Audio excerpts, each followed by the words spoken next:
solar. I would love to have that phone number so I can reach out to them with reference to solar panels being installed on my property. Our listeners are aware and engaged, but more than that, they are loyal. When they hear empowering messages that uplift their community and help them live better lives, they respond. No medium reaches this coveted Black audience like KBLA Talk 1580. So, hit us up today at smb@kbla1580.com and let us help you connect with our loyal listeners. At KBLA Talk 1580, we've got your black under the bud.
I'm Tavis, Smiley, and that is Stephen Morris, Stevie Wonder.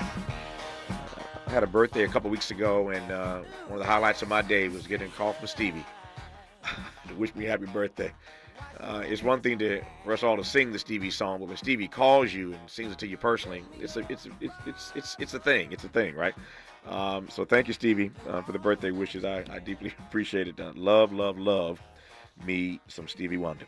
In this hour, as promised, on the B-side, a conversation with best-selling author and renowned thought leader Carlos Whitaker on his highly anticipated new book, Reconnected: How 7 Screen-Free Weeks with Monks and Amish Farmers Helped Me Recover the Lost Art of Being Human. It's an amazing text.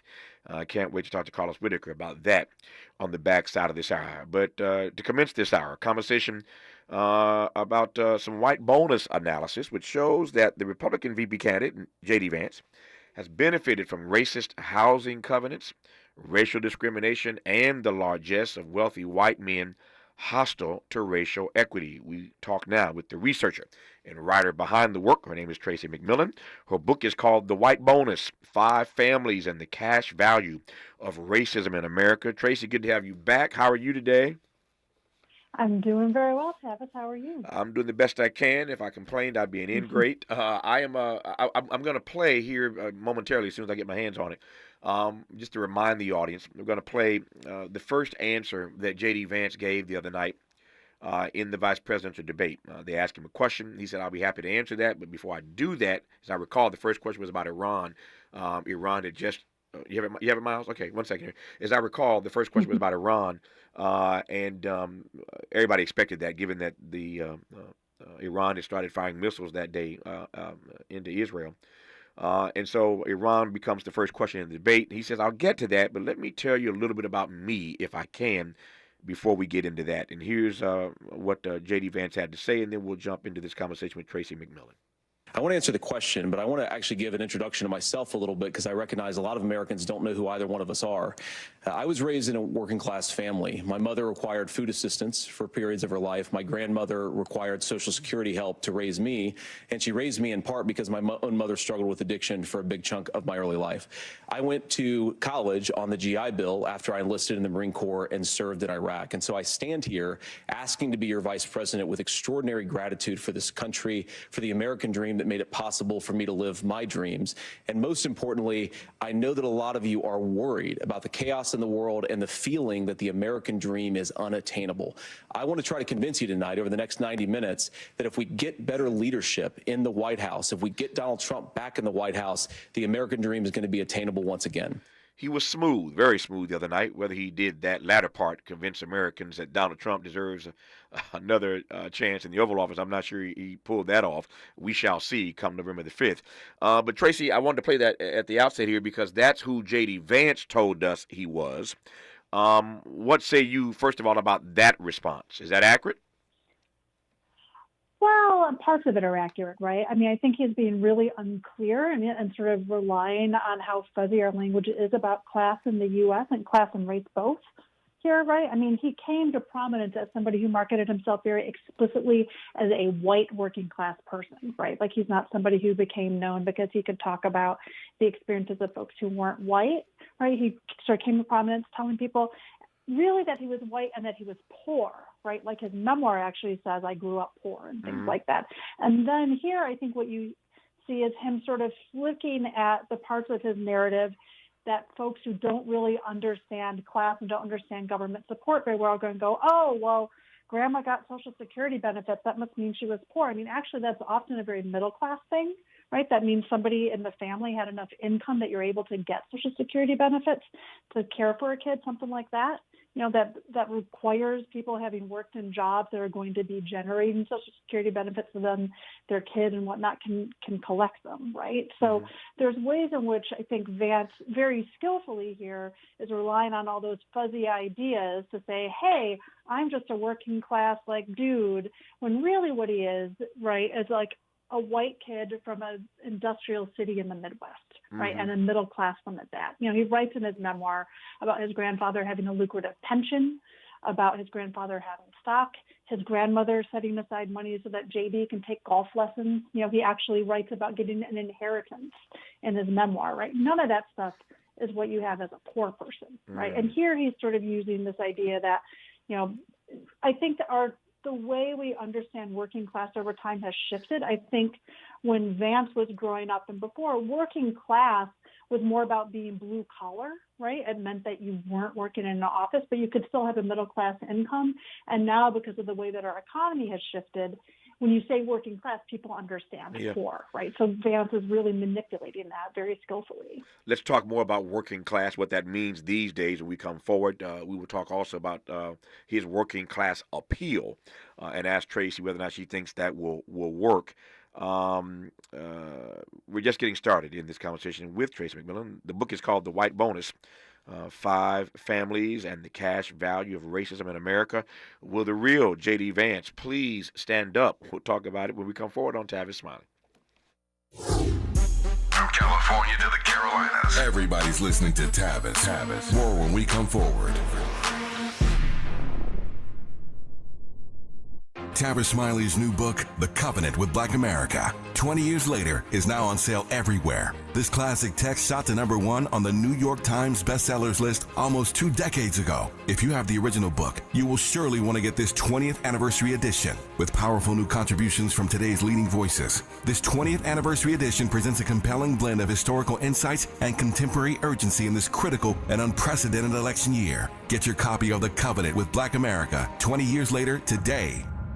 Make a move into a home of your own. With City National Bank's Ladder Up Home Loan Grant, you could receive up to $20,000 that you never need to pay back. Use it toward your down payment, save on closing costs, or to buy down your mortgage rate. Find out more at cnb.com/ladderuphome. City National, here for every stage of the journey. Property must be in a qualifying market in California, New York, or New Jersey. Additional terms and conditions apply. Not all applicants will qualify. Terms are subject to change without notice. City National Bank is an equal housing lender. Member FDIC. NMLS number 536994.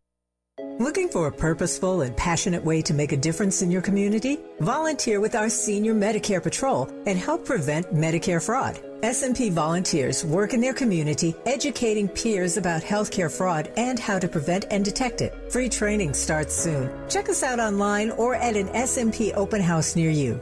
We're on a mission to stop fraud. Join our team. You make a difference. Visit ca-smp-volunteer.org. That morning chill means truck season! 5 more minutes. No snoozing. Do it all in a Chevy Colorado or Silverado, including the class-leading range of the Silverado EV. Talking to me? Work, play, hauling, off-roading, a Chevy truck can take it all. Okay, I'm up. It's Chevy Truck Season. Get 0% financing on all 2024 Silverado 1500 pickups when you finance with GM Financial. Chevrolet, together, let's drive. 0% APR for 36 months. Monthly payment is $27.78 for every $1,000 you finance. Example down payment 9.3%. Must finance with GM Financial. Some customers may not qualify. Not available at least in some other offers. Take new retail delivery by 10/31/24. If you're living with dry age-related macular degeneration or dry AMD, you may be at risk for developing geographic atrophy or GA. GA can be unpredictable and progress rapidly, leading to irreversible vision loss. Now there's something you can do to slow it down, get it going slower. Izervay is proven to slow GA progression. Izervay gets GA going slower. Izervay or avacincaptad pagel is a prescription eye injection used to treat GA. Don't take it if you have an infection or active swelling in or around your eye. Izervay can cause eye infection, retinal detachment, or increased risk of wet AMD. Izervay may temporarily increase eye pressure. Your vision may be impaired after an eye injection or exam. Don't delay. Ask your doctor about Izervay today. Izervay gets GA going slower. Visit Izervay.com. That's IZERVAY.com.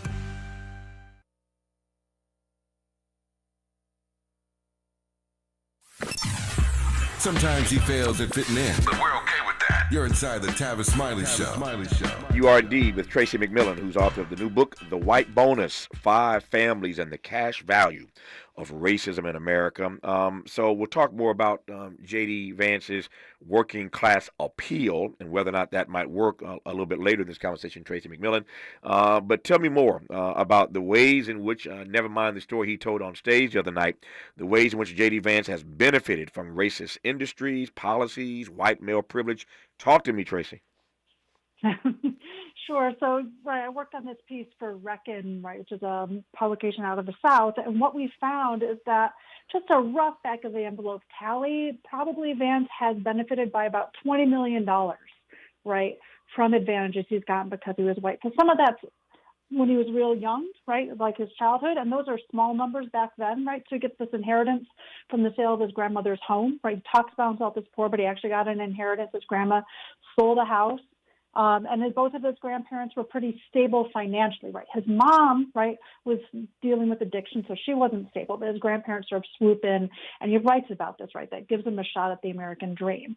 So then you're sort of like, well, where did that inheritance come from? You start digging around, right? You find a racial covenant on that house from the 1920s, right? I talked to Colin Gordon, who's an expert in racial covenants, right? This would have been absolutely aimed at Black folks. The language is a little fuzzy. It says it can't be sold to undesirable people, but that absolutely would have been aimed at Black people in Ohio at the time.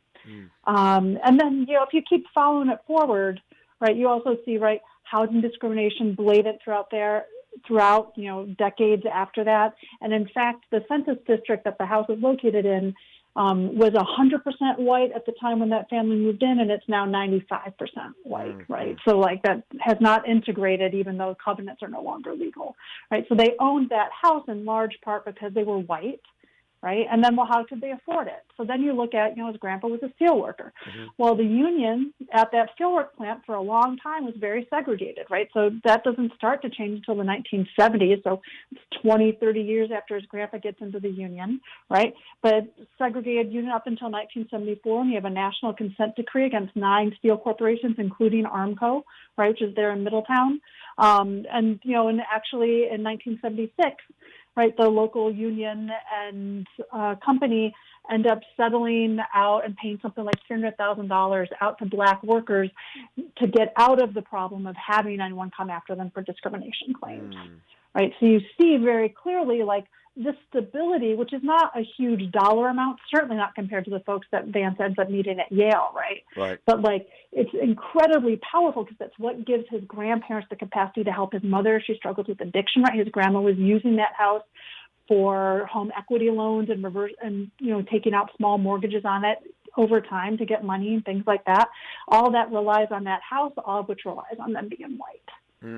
Tell me more about that $20 million figure. Tell me again how you defined it. How did you define that figure? How did you refer to it? Yeah, sure. So the $20 million white bonus is comprises two things. One is Vance's personal wealth. Bare minimum is about $4.3 million. That's based on a Senate disclosure a couple of years ago. Forbes just came out with a piece yesterday putting it at more like $10 million, right? And so that's something, right, the way we calculate it, they said, okay, well, how likely is it he would have gotten that job if he wasn't white? And so two things lead to that job. One is Peter Thiel, right, who's very hostile to diversity, right? He authored this book called The Diversity Myth, where he compared racial diversity on college campuses to the bar scene in Star Wars, right? And this is somebody who's sort of out there constantly talking about that racial equity is sort of nonsense, right? So Thiel probably a lot more susceptible, much more likely to feel fond of young JD. And also, right, that money in that industry, I mean, being a VC in Silicon Valley is much more likely to happen if you're white, right? Silicon Valley as a place is 35% white. VCs are 78% white, right? So pretty unlikely, right, that Vance gets to build that personal wealth. And then the big number, right, is the $15,401,447 that Thiel donates to JD's Senate campaign, right? And so, you know, and you can sort of say, well, you know, maybe it's just that, you know, JD is really conservative and Thiel is really conservative. So we dug into the racial composition of Thiel's overall political donations. He's a significant political donor. In the last 10 years, he has donated something like $43 million to political campaigns. And out of that, about 95% of the money went to white candidates. And even if that's, you're like, well, you know, conservatives are more likely to be white, maybe there just weren't enough black candidates, even that doesn't hold up, right? Because when you look at what the average donation is per black versus per white candidate, white candidates are getting 3 times as much money individually on average as black candidates, right? So it's very clear. I mean, and if you go through the political history of Vance's campaign, he was not going to win that Senate campaign in Ohio without the backing of both Trump and Thiel. Yeah, no, I get it. Yeah. So obviously the particulars are unique to him. But my question is, and you detail this, of course, in your book, The White Bonus, 5 Families and the Cash Value of Racism in America. JD's story is not altogether different than many other white Americans? No, not at all. Not at all. Racial covenants, right, and all this stuff we're talking about in terms of the support his family was able to give him that then lets him catapult up the class ladder, all that stuff is super common. Right, like racial covenants were found. Colin, right, who I mentioned earlier, Colin Gordon, the scholar doing work on racial covenants, something like 80% of the homes built in St. Louis, I think it was in the 20s and 30s. You know, I'd have to cite this book to be clear, but 80% of them had racial covenants on it. Right, home ownership in the early to mid part of the 20th century was very much structured to be something that was was basically for whites only, or certainly whites preferred. So how do you process? I mean, you wrote the book, of course, the White Bonus, but how do you process when you hear these white male Republicans typically talk about hard work and pulling yourself up by your bootstraps? You know all the language, these tropes that we hear all the time. When you hear that kind of language, how do you process that juxtaposed against what you know about how the white bonus works in this country? Right. Well, that's, something people tell themselves so they don't have to be honest about us having an inequitable society, right? I mean, white folks that walk around saying, well, I bootstrapped it up. And often folks do have to work very hard, but we ignore the ways that doors open for white folks more easily than they do for people of other colors, and particularly from black folks, right? Yeah. And so then white folks say, oh, it was really hard for me. Well, it's hard for everybody, guys, right? But the fact that the door opened, right? And and also that the hard work often pays off.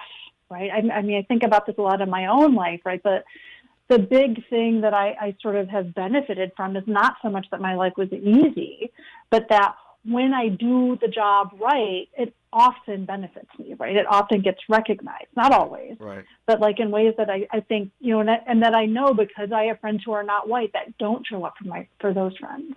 Yeah. No, I hear you. I appreciate the honesty and the transparency. Let me pivot now back to this notion of working class, and we'll talk in a moment about what appeal J.D. Vance may have using that frame that we saw him advance in the debate earlier this week. Let me start with a couple of broad questions, though.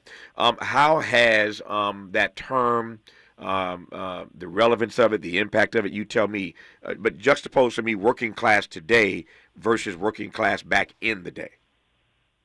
Right. I think back in the day, working class meant you worked with your hands, right? So you were working in a steel plant, you were a mechanic, right? Something that was blue collar and not, like if we're talking mid-century, was not Mad Men, right? You weren't off in like a big city in a fancy office. You weren't a lawyer or a doctor or anything like that. So working class was much more about sort of a bit about how you spent your day and a bit about, the kind of work you were doing. And then, but it didn't mean that you didn't have enough money to get by. Right? Like working class factory workers. When my grandfather was a factory worker at Ford, he was working class. He also had a middle class income, right? Like that, those things were not separate. And now when we talk about working class, in part because so much of our economy has shifted into service work, right? Which was originally kept out of labor protections, right? Back in the 30s and 40s, right? Largely because of white supremacy. Right. So you have these jobs that never paid all that well. So now what happens is you have people who work incredibly hard. They work 2, 3 jobs and they still can't pay the bills. Right. And so those folks are considered working class, but they're often really working poor. Yeah. Right. Yeah. So that's what the difference is. To your point now, this is true of Democrats and Republicans. Both are being impugned in this particular statement unapologetically. We hear their preference all the time when they're on the stump. Middle class, middle class, middle class, middle class. We never hear conversations. We don't engage in dialogue about the working class or the working poor. No naivete here, but how do you hear that? What do you make of that reality?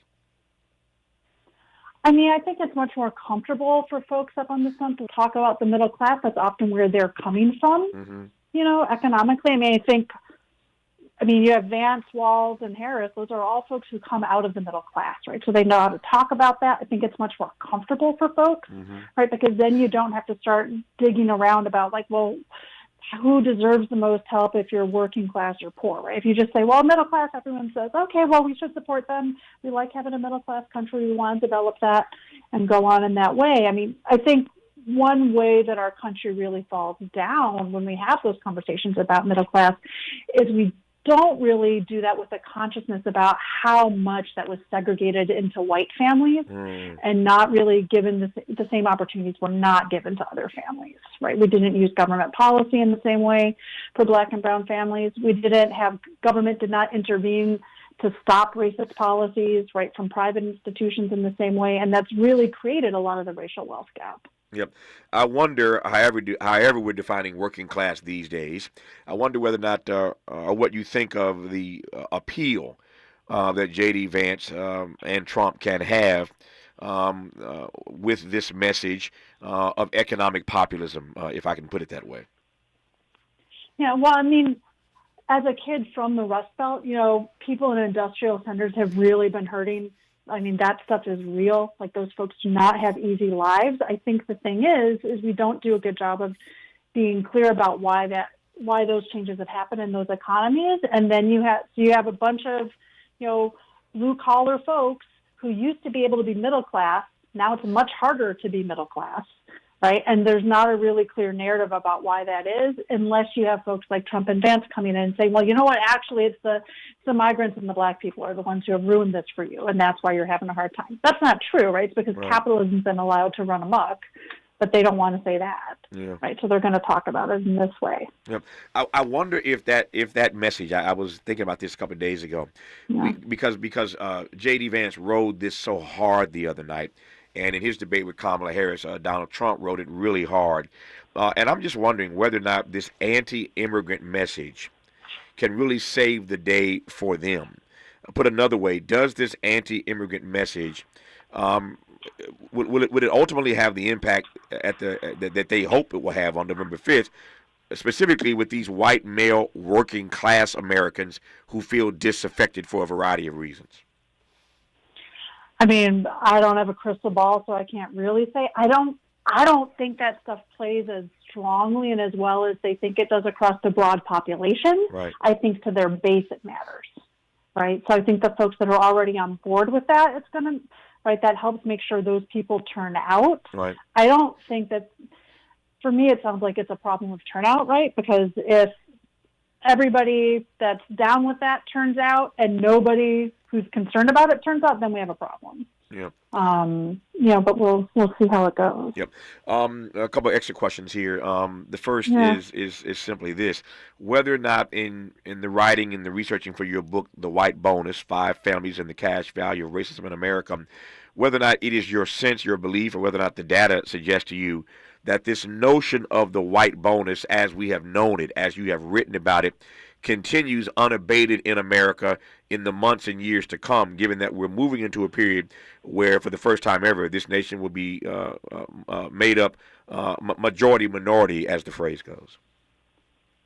I mean, I think there's sort of a game of diminishing returns here just because we've allowed capitalism to become so punitive in this country and so harsh, right? There's this dynamic where, I mean, there are really serious long-term trickle-down effects for white families, right, that have been sort of growing since the 40s, right? Like I would, like if I hadn't been disinherited, I would still be seeing, money coming from my families all this time later. But what's happened is it's much harder for young folks to get in. Like they just, now what we've done is white voters have supported policies that take away all of that kind of public assistance, right? Which is really what all the homeownership creation that government did right back in the 40s was, right? It was like welfare for white people in a lot of ways. We stopped doing that, and so it makes it much harder for that to come on. So unless you're grabbing onto that from prior generations, right, there's sort of a diminishing returns, which for me is also really interesting because I think it creates much more of an opportunity and sort of a practical reason to build cross-racial alliances to demand a better government. I got 30 seconds left. Never mind what he said this week on the debate stage, and never mind his working class appeal. In 30 seconds, what is the real frame that we should see J.D. Vance in between now and November 5th? That guy is a liar, and he's not looking out for anybody but himself. I think that's really clear. And I could say that however I'm voting, right? It's just very clear. He said blatant lies throughout that debate on Tuesday, which is a real sad time for us. But I hope folks are clear. Like, that guy's not looking out for us. He's looking out for himself. The book is called The White Bonus: 5 Families and the Cash Value of Racism in America. The author of that book, that fine book, is Tracy McMillan, who I've been pleased to have had on this program for these last 30 minutes. Tracy, thanks for the insights. Talk to you soon. Thanks so much, Tavis. Take care. Appreciate you. More of Tavis Smiley when we come forward. This is getting good. Yeah, man. Tavis Smiley continues when we come forward. Paid for by government.com. Did you know the United States Mint has issued a new Morgan silver dollar coin in proof condition for the first time? Not only that, they are also minted in 99.9% pure silver for the first time ever in history. Coin experts are calling this an amazing opportunity for anyone that knows the enduring popularity of Morgans. But you must hurry. Only 400,000 of these legal tender silver dollars were issued. These first ever Morgan silver dollars are brand new with stunning mirror-like finish, minted by the iconic San Francisco Mint. Call now and you're guaranteed a new first ever 99.9% pure silver proof Morgan dollar. To learn more, call 1-800-973-9717. If you order now, you will receive a free coin collector bonus pack, a $25 value, free with every order. Call 1-800-973-9717 now to secure your new Morgan silver dollars before they are gone. That's 1-800-973-9717.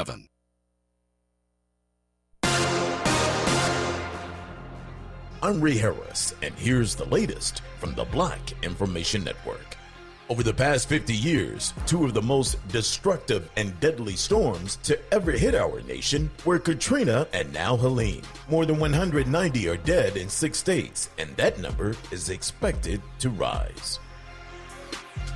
Owners of Chevrolet and GMC trucks could receive up to $12,700 in a General Motors settlement. A $35 million lawsuit claims the company had issues in some of its vehicles with a defective high-pressure fuel injection pump.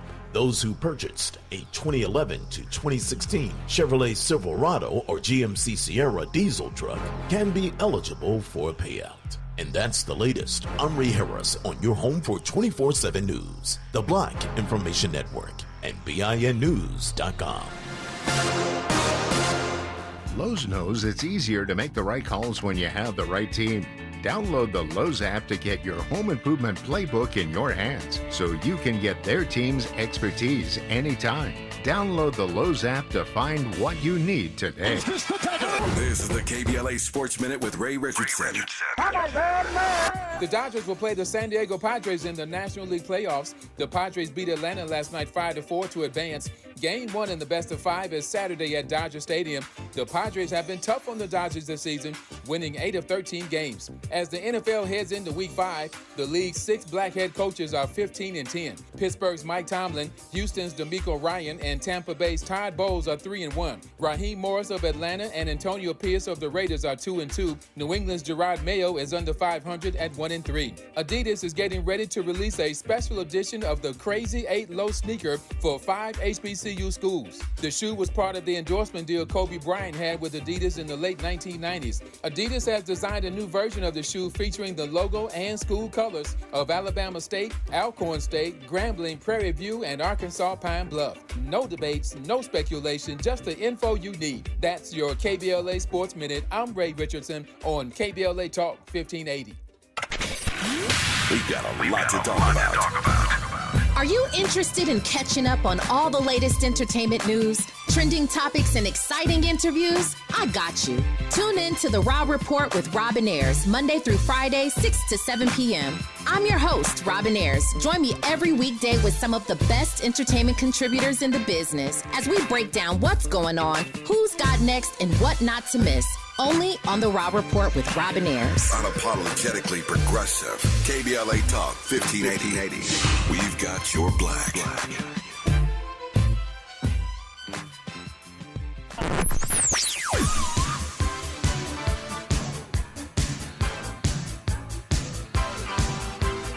This is KBLA Talk 1580. Talk radio. That's music to your ears. We're unapologetically progressive. KBLA Talk 1580. Hi, I'm Kyle at Blindster.com. At Blindster, we offer custom-made faux wood and real wood blinds and shutters, cellular shades, Roman shades, bamboo shades, exterior shades, and more, all at factory direct prices. Don't pay too much for new blinds. Go to Blindster.com. My friends swim no matter the season, but my moderate to severe plaque psoriasis can sometimes take me out of the moment.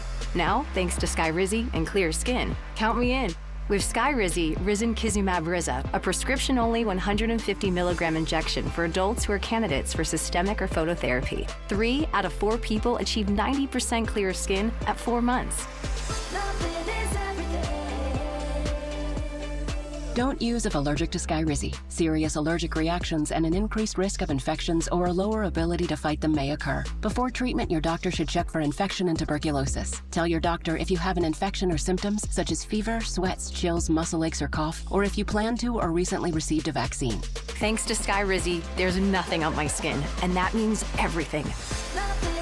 Ask your doctor today about Skyrizi, the #1 dermatologist-prescribed biologic in psoriasis, and visit skyrizi.com or call 1-866-SKYRIZI to learn more. Freedom is an endless meeting. So let's get back to it with Tavis Smiley.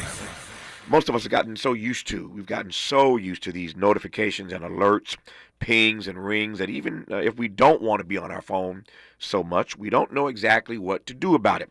When author Carlos Whitaker realized how many hours he was spending on his phone every day, he took extreme measures, spending nearly 2 months screen-free at a monastery, at an Amish farm, and at home to see how unplugging would change his body and his soul. In his new book, Reconnected, Carlos blends the inspiring story of this experiment with practical guidance on how each of us can reset our relationships with our screens and step into lives of real connection. I am pleased to have the author, Carlos Whitaker, on this program. Carlos, how are you today, sir? I'm doing amazing. Thanks for having me, Tavis. Man, it's my great honor to have you on. Again, the book is called Reconnected, How 7 Screen-Free Weeks with Monks and Amish Farmers Helped Me Recover the Lost Art of Being Human. Delighted once again to have Carlos Whitaker on this program. All right, let me make the most of the time that we have, the limited time that we have. Tell me about how this experiment came to be. What animated all of this? Yeah, absolutely. You know, Tavis, we all get that notification that comes on our phones every Sunday, and it tells you have averaged however many hours and minutes a day. Yes. And you know, and you don't want to look at that because it makes you feel a little bit, nauseous. And so mine came. It was late 2022, and mine slid across my screen. And it said that I was averaging 7 hours and 23 minutes a day on my phone. Now, before anybody judges me, the average American spends 5 to 6 hours a day on their phone. So, my job is on my phone. I make YouTube videos, TikToks, Instagrams, all the things. And so I just kind of said, you know what, it is what it is. But then, Tavis, I did the math. And the math is what propelled me into this experiment. That is 49 hours a week. That is, so 2 entire cycles of the sun a week I'm spending looking at my phone. The math is 100 days a year I'm looking at my phone. And if I live to be 85 years old, I will spend over 11 years of my life looking at my phone. So that's when I made a decision. You know what? I want to see what this is really doing because this isn't what we were created to be. And I want to see what this is really doing to my head and my heart. I'm so glad you started there because I get those pings every Sunday as well, as do all the rest of us. And every week, if I take the minute to look at it, and I'm like you, I'm scared to look at it sometimes. But I've looked at it so many times and had these pangs, these feelings of guilt. Like, how can I be spending this much time a day on my phone? Like you, my phone is my access. I'm looking at it when I'm on the air 3 hours a day. All the breaking news comes to my phone. I got to be on top of that while I'm on the air. And then when I'm off the air, I'm running my company, doing all the things that I do. So again, I'm not making excuses. I'm like you. My phone is my work. No question about that. No question about it. And yet I still feel guilty from one Sunday to the next if I don't get that number a little bit lower this week than it was last week. Talk to me about those feelings of guilt. I assume you felt the same way. So good. Oh, absolutely. Here's the thing, right? Like, again, as an author and a speaker and a podcaster, like, I use social media as a way to pay the bills. Like, this is like part of my income. It's part of my life. Right. But here's the thing. When I started feeling guilty initially at the beginning of this experiment, I really quickly realized, Tavis, that once I got to this monastery and I was like 4 days in and I'd had my panic attacks and my heart palpitations and my night sweats and I was coming off of this drug that's coming through the phone, into me, I realized really quickly that this experiment wasn't about the phone actually at all. Like it was about, it's not why phones are bad. It's why it's beautiful on the other side of the phone. And I think when I started to fall back in love with all the things on the other side of the phone that we had forgotten how to do, guess what happened? I didn't set up one rule about less screen time. I just started to pick up my phone less because I was doing the things on the other side of the phone that I think we were all created to do that maybe we've just forgotten. And so, what I love about the way I wrote the book, it's not a shame book. It's not why phones are bad. It's literally just reminding all of us about the human things that maybe we can start using our own minds and souls for, as opposed to just turning to Google every single time. I want to walk through a few of these experiences that you had right now. Let me start with the monks, since you mentioned the monastery. Tell me why that was the choice, and tell me more then about the experience of the choice. Yeah, no, absolutely. So, I was looking for a couple of subcultures in America that weren't as tethered to their devices and their screens as we are, right? And so I figured, the monks, monks probably just walk around and pray all day. They probably ain't on their phone. And so, I found a Benedictine monastery. It was 23 hours a day of silence. Let me tell you, this brother went insane. It was not like it wasn't this like joyful thing. It was about 3 days of, like I said, it was really difficult those first 3 days. But day four, it felt like an elephant stepped off my chest, and I think I got it. And so, I'm a spiritual man. I believe in God. And so, there was a way for me to reconnect with the voice of God in ways that maybe I hadn't connected in a long time. And so it was booming suddenly when there was a lot less noise happening on my, on my phone. The amount of times I would reach in my pocket when I wondered about something, I'd walk out of my little cabin and I was like, I wonder how hot it is. And I reached for my phone. I was like, well, I guess it's just hot. I'm not going to know. Like all of these little things that we take for granted that we just know, right? And so like one of the things I learned from the monks is like wondering is a uniquely human thing, but we no longer wonder anymore because of these phones. Yeah. And so we go to Google every second. I think we know too much. I think our souls and psyche were not created for the amount of content we consume. So now I just wonder a lot more. If I'm with a group of friends and they're like, I wonder what happened at that concert in 1975, and then someone pulls their phone out, I'm like, nope. We're not going to look it up. We're just going to wonder. And we're going to sit here in the wonder. And wondering brings so much creativity, all these things that I think that we've lost. So the monks were a great place for me to kind of reconnect spiritually, and it was amazing. Let me tell you a funny story. I think you'll appreciate this, given the book you've written. Again, I guess it's Carlos Whitaker. His book is called Reconnected, How 7 Screen-Free Weeks with Monks and Amish Farmers Helped Me Recover the Lost Art of Being Human. We'll come back to that being human here in a moment. But some years ago, this is, probably 12, 15 years ago, there was an article written in Forbes magazine, and the article highlighted 4 well-known Americans who did not use cell phones. 2 of those persons, one of those persons was Warren Buffett, and one of the other 4 persons was a guy named Tavis Smiley. And it was, and people still talk to me all these years later about that story in Forbes about how I did not own or use a cell phone. This is literally like 15 years ago.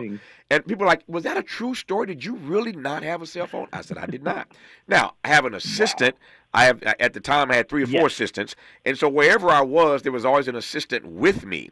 So if I needed to take a phone call or whatever, there was Raymond, there was Kim, there was Danny. Somebody was always around me. No matter where I was in the world, somebody's with me as an assistant. And I had access to a phone. But I did not have a cell phone, did not use a cell phone, did not want one. Fast forward some years, literally just a week or so ago, I'm in my office, and I get a notification on my phone that my battery is dying. The battery is dead and needs to be replaced. And at that time, I only had 4% left on my phone. If you had seen the panic that set in when I'm trying to figure out how am I going to get this battery replaced, my assistant was nowhere around that day. I literally got in my car, hightailed it out of this building, ran to a place to get this battery on the phone replaced. In the middle of the day, they needed time to do this, right? So I literally sat in my car for 2 hours waiting on them to replace this battery because I knew if that thing had gone dead, I was in trouble because everything I know, all of my connection was in that phone. I sat in that car and I laughed at myself because 15 years prior, I'm in Forbes magazine in a story about how I don't even use a cell phone. And so now I'm going into full panic about this.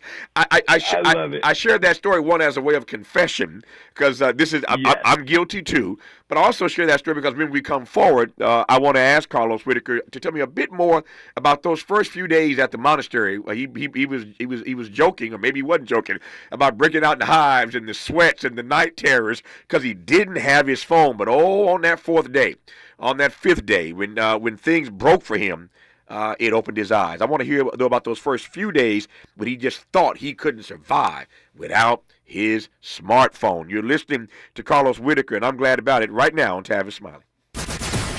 Generous listening. Charitable listening. It's why everybody wants to talk to Tavis. The conversation continues when we come forward. We asked seniors how to prevent Medicare scams. My best advice, if you get a phone call, do not talk to the person. These people are well-trained. Don't talk to them. They don't know me. They're just trying to scam me. Don't be fooled. Hang up. Just hang up. Never give out your Medicare number. They're going to get your number to put in a false claim. If I get a call from someone, I don't pick up the phone. And should I pick up the phone and they ask for information, then I hang up. How do you detect Medicare fraud? Just like I check my credit card statements, I check my Medicare statements monthly. Scammers can get a hold of your number, order medical devices through your account, and you're not even going to know about it if you don't look at your statement. Check your statement every month. If you get your statement and you see something that you know you did not have done, you report it. Call your Senior Medicare Patrol. To report Medicare fraud, call the Senior Medicare Patrol at 855-613-7080. We all hear the radio ads about the IRS. They tell you to be afraid, to be scared, and they try to frighten you into calling. I'm not here to do that. Tax Relief Advocates is different. TRA is here to tell you that if you owe money to the IRS, whether it's $5,000, $50,000, or $500,000, we have a solution. It doesn't matter if you're sitting in your car, at work, or with your kids. No matter where you are, call now. 800-550-9651. Don't lose hope. TRA can eliminate or reduce what you owe to the IRS. Generous programs are now available that can give you a fresh start. Our passion is taxes and helping individuals fix their IRS problems. We have over 1,000 5-star reviews on Google and an A+ with the Better Business Bureau. You don't need to be afraid of the IRS any longer. End your tax nightmare today by visiting us online at TRA.com or call 800-550-9651. That's 800-550-9651. Tax Relief Advocates. Real solutions for real people. Sometimes he fails at fitting in, but we're okay with that. You're inside the Tavis Smiley Show. You are indeed with Carlos Whitaker, author of the new book, Reconnected, How 7 Screen-Free Weeks with Monks and Amish Farmers helped me recover the lost art of being human. Watching my time is getting away from me. So, Carlos, we talked about the monastery and the monks. I want to get to the Amish farmers here in just a second, what that experience was like. But tell me a bit more about those first few days of panic when you didn't have your phone, but then the peace that came on day 4. Absolutely. One of the cool things that I got to do for this experiment was I got my brain scanned by a neuroscientist in Los Angeles before and after this experiment. And so when I got my brain scanned before, and then I get dropped off by my best friend at this monastery, and let me tell you, the panic you were talking about when you had 4% battery, imagine that times 1,000 when your best friend in the world drops you off at a monastery and drives away with your laptop, your iPhone, your iPad, your Apple Watch, and everything, right? I was like, Lord have mercy, I am addicted if this is how I feel. Well, sure enough, I legitimately felt like I had the flu those first 2 days. I woke up in the middle of the night, wet, soaking wet, I was for night sweats. My heart was palpitating, my chest was tight. And, come to find out when I went back for my brain scan at the end, and we can talk about that in a minute, but the neuroscientist told me that I was legitimately having withdrawal symptoms. The dopamine in my brain was resetting. The serotonin level in my brain was resetting. And all of those physical manifestations of anxiety were legitimately because I did not have my phone with me. And so I'm letting people know that those are real things that our brains are being affected by these screens. Now, fast forward to day 4, and let me tell you, I was going to go home. I was like, I'm done. I've done it for 3 days. I can write a book about 3 days. I don't need to do 7 weeks. and my wife was like, nope, you made a commitment. You're going to do this. And so it was that 4th morning where I woke up, and like I said, I felt like an elephant stepped off my chest, and I fell back in love with solitude. Solitude, we are the first human beings to walk the face of the earth. Think about it. To walk the face of the earth without access to solitude. Like every other human before us, all the generations had access to solitude. We don't have that anymore. So I fell in love with solitude. I fell in love with wondering. I fell in love with noticing. Noticing is something that we don't do anymore, right? With savoring, right? We don't savor because we multitask. When you drink, why is it that first cup of coffee on vacation tastes so much better than that cup of coffee on the way to work? Because you're savoring. So I was able to savor, and the monks really taught me all of those beautiful things on the inside of who we really are. Tell me then about the Amish farmers and that experience. Yeah. Well, let's go. Going from 23 hours a day of silence to the Amish felt like moving from a cave to Manhattan. Those Amish go hard. They are hustlers. They talk nonstop, man. And I'm telling you what, it was exhausting. And also, let it be known, I was the only black man living in this Amish town. So, there was all kinds of stuff I was having to overcome when I was there. And so this family, the Millers, they invited me in, and I became a sheep farmer. Listen, I'm a city boy, but he's teaching me about making hay. He's teaching me about shearing sheep. Like if a sheep were to walk in the exit door in the building I'm in right now, I could shear that thing in 5 minutes flat. I got new life. I love it. I love it. I am learning it. And so I'm learning all these things. But let me tell you what the Amish taught me without devices.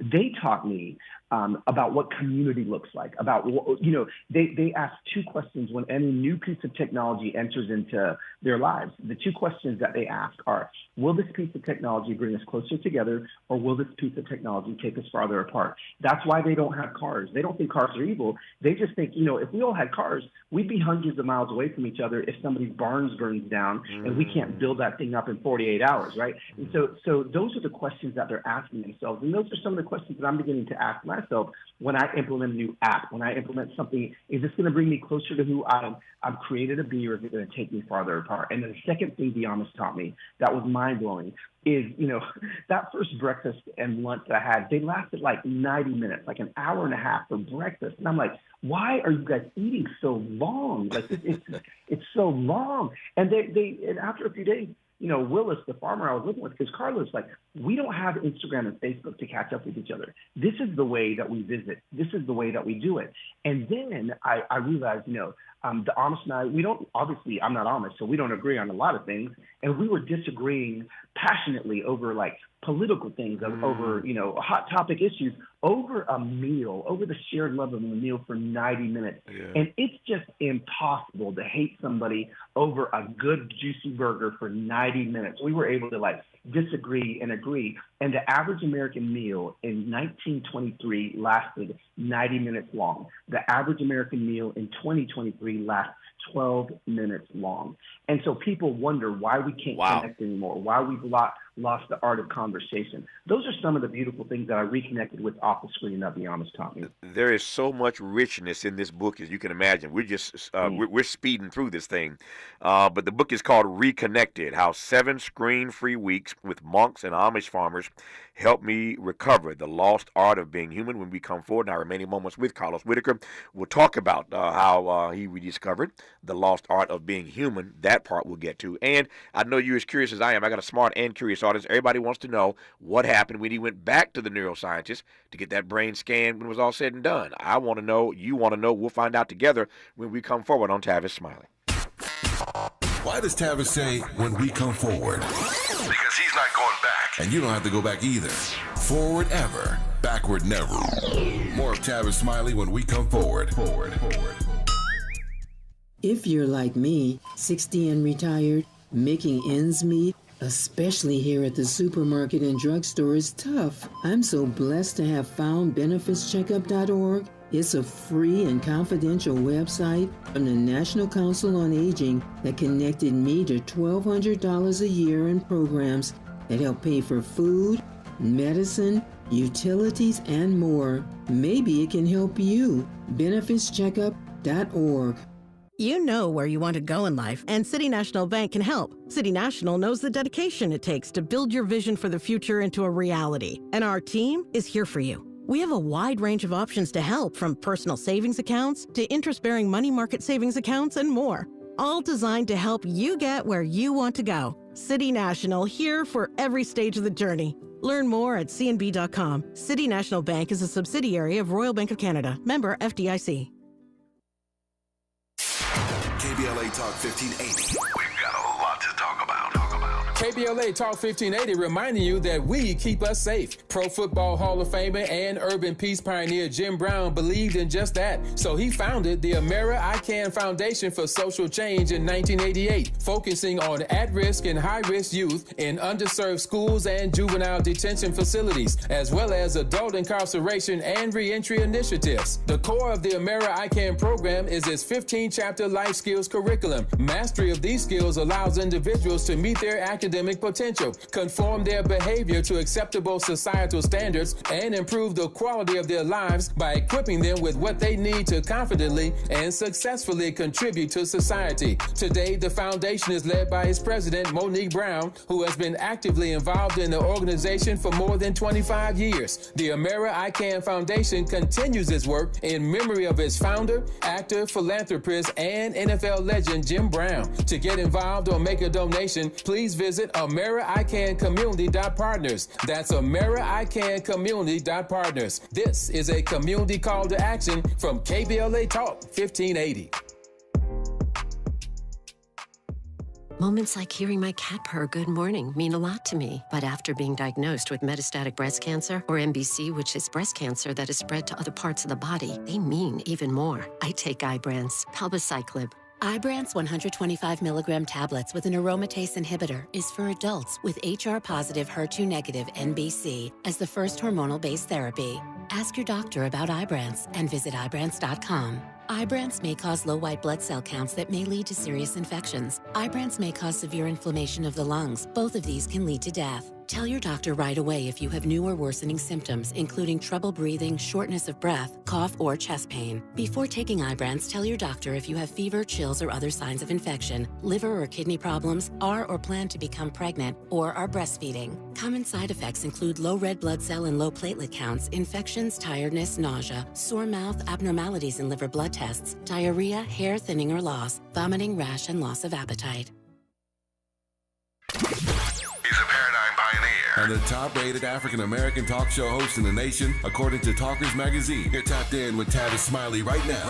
Tavis Smiley and Carlos Whitaker. His book is called Reconnected, How 7 Screen-Free Weeks with Monks and Amish Farmers Helped Me Recover the Lost Art of Being Human. I have not done justice to this text. My producers tell me that Carlos is actually headed this way to L.A. in the next few weeks or so. Carlos, if that is true, we got to continue this when you come to L.A., man. Please come see me. I am game, man. I would love to sit down with you. Yeah, please come see me in studio. But I got 2.5 minutes left. I want to cover two more things right quick in this conversation. Number one, after all this experience, did you feel more human? Number one. And number two, the audience is dying to know what happened with that brain scan when you went back after the experiments. You got 2 minutes to answer those two questions. Let's go. So here's the deal. I definitely felt way more human. So human that if you think about it, I am a young Gen X, and so I still was remembering life before these smartphones, right, and what it felt like. And I literally lived like my 1989 childhood for 7 weeks. It was so human, and I think that we've forgotten that we don't need to use Yelp. We can use our intuition, man. Like we've missed so many great restaurants because some guy named Bob gave it 1 star, and we don't even know Bob's taste buds. It's like we can go figure this stuff out ourselves. And so I felt more human. I felt like I was reconnected with my family. My family said it was the purest version that they've ever had of me. So I think our kids deserve it. Our families deserve it. And again, this book isn't about why phones are bad. It's why it's beautiful on the other side. But Let me tell you about my brain scan results. My brain scan results were mind-blowing. So first of all, my cerebellum, Dr. Amen said, healed about 5 years in those 7 weeks. And the kicker, here's the kicker. My father, he has been diagnosed with dementia, so I'm a big brain health advocate, and I don't want to go down that road. He said that my cognitive memory score, because I did all this testing, went from the 50th percentile before. So I was in the 50th percentile. I was average for an American man in memory. When I got done with my 7 weeks, I was in the 99th percentile of memory. There was only 1% of men with better memory than me when this was over. So these smartphones aren't actually making us smart, right? Yeah. They're making us pretty dumb. Yeah. And so, that was something that absolutely changed my perspective on how I use my phone. It is an amazing piece of work, Carlos Whitaker. I'm so glad you did it. I'm so glad you endured those experiences. I'm so glad that you took time to talk to me today. Yeah. The book is called Reconnected, How 7 Screen-Free Weeks with Monks and Amish Farmers Helped Me Recover the Lost Art of Being Human. You heard Carlos say earlier when he comes to the West Coast, he'll come in and see us. There's so much other stuff in this book I didn't get to, so I'm looking forward to Carlos coming in studio. Absolutely. And we'll do more about it. We'll get into a bit more of it. Carlos, thank you for the time, man. I deeply appreciate you, sir. Thank you, Tavis, so much. My great honor to have you on. More of Tavis Smiley. Jay Farrow, I'm told, is in the building. So we got an hour of some laughs. One of my favorite comedians when we come forward on Tavis Smiley. KBLA 1580 Santa Monica. I'm Ray Harris, and here's the latest, most destructive and deadly storms to ever hit our nation were Katrina and now Helene. More than